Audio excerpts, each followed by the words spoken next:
Roger Moore, which was a common New Year's resolution and the name of the star of the James Bond franchise in the 70s, who, by 1979, was in his fourth outing. The Spy Who Loved Me had shown audiences would love more in a film that had toned down all the goofy shit, so long as the sets and effects were huge. The follow-up would be the biggest Roger Moore Bond, the biggest budgeted film and the most financially successful until GoldenEye in the mid-90s. It's aged well in terms of its special effects, but aged poorly in terms of, well, a lot of things.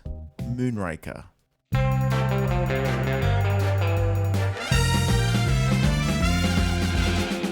The Spy Who Loved Me had been a massive smash hit in 1977 and a return to form for James Bond, critically and financially. 2 years later, James Bond returned in a globe-trotting adventure that, while it aimed for the stars, it ended up diving into the heart of the sun.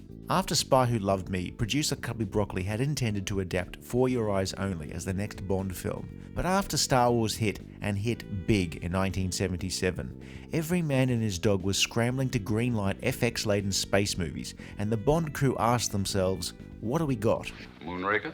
No Fleming stories involved Bond in space, but the last remaining unadapted novel, Moonraker, had the word moon in the title, and so that was that. The book is probably my favourite Bond novel, with Bond coming across some ex-Nazis. Oh, come on, what are we, 12? Some ex-Nazis building a missile in Dover to attack London. Moonraker, the movie, would basically jettison the source material in favour of an entirely original plot. And by entirely original, I mean recycling the same idea of a billionaire wanting to destroy the world in order to rebuild it to their own design.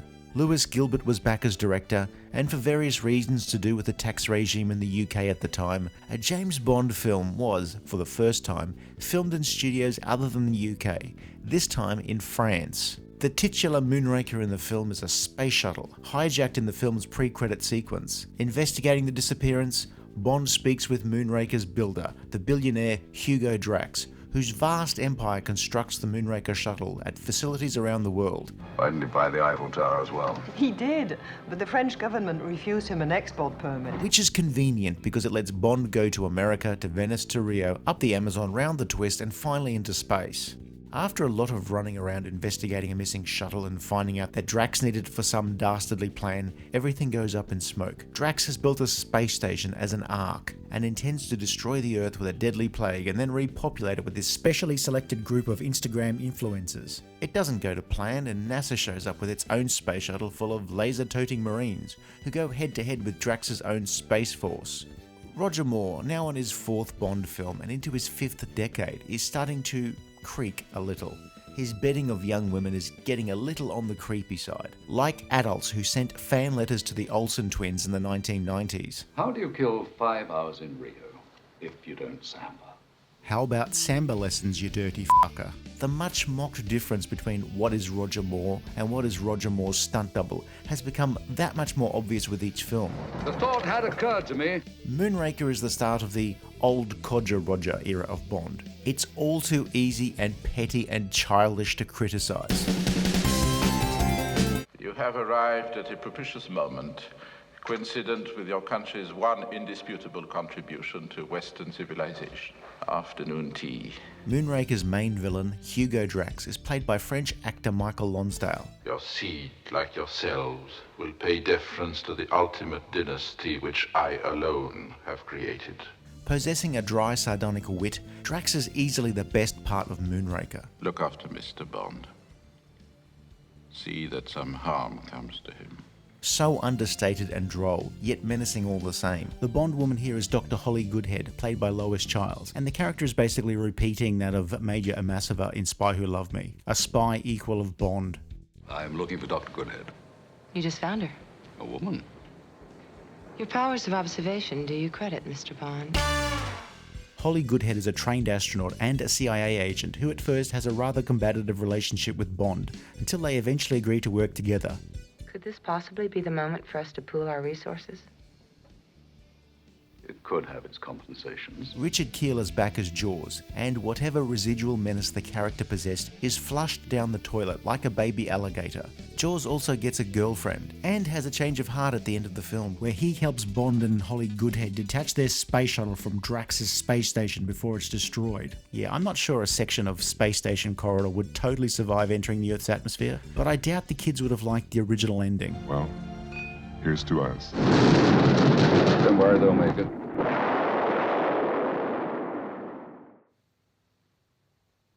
You presume a great deal, Mr. Bond.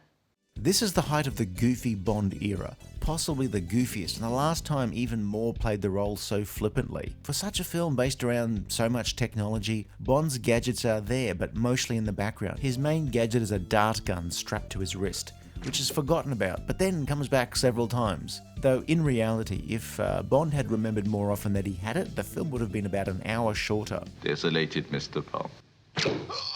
Heartbroken, Mr. Drax. Sounds more or less like a Bond film so far, particularly a Roger Moore Bond film. You missed, Mr. Bond. Did I? So Moonraker is an entertaining film, inventive with Roger Moore being peak Roger Moore, but it's also a little too long, it drags during the Venice and Rio scenes in particular, and is too much in love with trying to keep it light for Bond to ever feel like he's in much jeopardy. One scene that worked really well is Bond in an out-of-control centrifuge. Bond is visibly distressed, and it's the only time I can recall Moore's Bond looking like he's just dropped a deuce in his slacks. I can live with the Magnificent Seven theme being played briefly, and I can live with the theme from Close Encounters being used as a door code. But what really makes the film feel not a very funny comedy is Jaws. He's a prize goofus, as coordinated as a drunken fainting goat, as agile as a sleepy snail, and as menacing as a Jehovah's Witness trying to get past an intercom. Every time he appears, any menace is undercut by his incompetence, like the time Richard Nixon jammed on stage with the Allman Brothers. The space setting could have turned out very bad, but it's actually done quite well. Unlike Star Wars, most of the effects work was done in camera, with double exposures and lots of patience on the part of the effects people. The visuals compare nicely with Star Wars and Close Encounters of the Third Kind. The conceit of Bond in space is clearly bullshit. There's at least a reasonable amount of verisimilitude to the bullshit proceedings. Like how in Thunderbirds, no one ever gripes about not being able to use the pool. I have seen Moonraker so many times, but it was only relatively recently that I realised that all of the women that Drax took up to his space station were the same as you saw either employed by or accompanying Drax throughout the film, though these two in the back row seem really uninterested in each other. Moonraker had John Barry's return to composing duties, and once again brought back Shirley Bassey to sing the film's title song, complete with a disco rendition over the end credits. Holly Goodhead may not have been the most charming of Bond women, but when Bond gives Goodhead a ride in a space shuttle, the double entendres fly thick and fast, just like the inevitable bodily fluids after zero-G sex.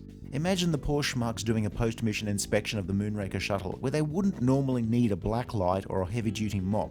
Moonraker also has possibly the film series' best dirty jokes of all time. I think he's attempting re-entry, sir. Moonraker had by far the biggest budget of any Bond film to date, and it was a massive hit that year, despite its various shortcomings. Even when it's below par, it's at least entertaining. Take me around the world one more time. But what comes up must come down. And the next Bond film will try to be A, more serious, B, more grounded, and C, more cheaper. If you enjoyed this video, please like and subscribe. Leave a comment below or check out some of our other videos. Oh, Goodhead! I just got that!